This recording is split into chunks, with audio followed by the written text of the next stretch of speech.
കോഴിക്കോട് നഗരത്തിൽ ആവേശകരമായ പുതുവർഷ ആഘോഷമാണ് അരങ്ങേറിയത്. വെടിക്കെട്ടിന്റെ അകമ്പടിയോടെ പതിനായിരങ്ങളാണ് കോഴിക്കോട് കടപ്പുറത്തും മാനാഞ്ചിറയിലും ഒത്തുചേർന്നത്. പാലക്കാട് മുതൽ കാസർഗോഡ് വരെയുള്ള ജില്ലകളിൽ നിന്നുള്ളവർ ആഘോഷങ്ങളിൽ പങ്കുചേരാൻ എത്തിയിരുന്നു. കോഴിക്കോട് നഗരത്തെ ആവേശത്തിലാഴ്ത്തി വിപുലമായ പുതുവർഷാഘോഷം അരങ്ങേറി. വർണ്ണാഭമായ വെടിക്കെട്ടിന്റെ അകമ്പടിയോടെയാണ് പതിനായിരക്കണക്കിന് ആളുകൾ പുതുവർഷത്തെ വരവേൽക്കുവാനായി കോഴിക്കോട് കടപ്പുറത്തും മാനാഞ്ചിറ മൈതാനത്തുമായി ഒത്തുകൂടിയത്. മലബാറിന്റെ വിവിധ ഭാഗങ്ങളിൽ നിന്ന്, പ്രത്യേകിച്ച് പാലക്കാട് മുതൽ കാസർഗോഡ് വരെയുള്ള ജില്ലകളിൽ നിന്നുള്ള സഞ്ചാരികളുടെ വൻ ഒഴുക്കാണ് നഗരത്തിൽ അനുഭവപ്പെട്ടത്.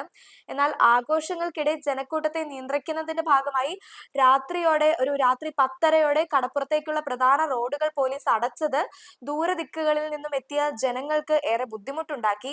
ഗതാഗത നിയന്ത്രണത്തെ തുടർന്ന് നഗരത്തിന്റെ വിവിധ ഭാഗങ്ങളിൽ വലിയ തിരക്ക് അനുഭവപ്പെട്ടെങ്കിലും ആവേശകരമായ പടക്കം പൊട്ടിക്കലും ഒപ്പം സംഗീത പരിപാടികളോടും ഒക്കെ കൂടി കോഴിക്കോട് പുതുവർഷത്തെ വളരെ ആനന്ദപൂർവ്വമാണ് വരവേറ്റത്.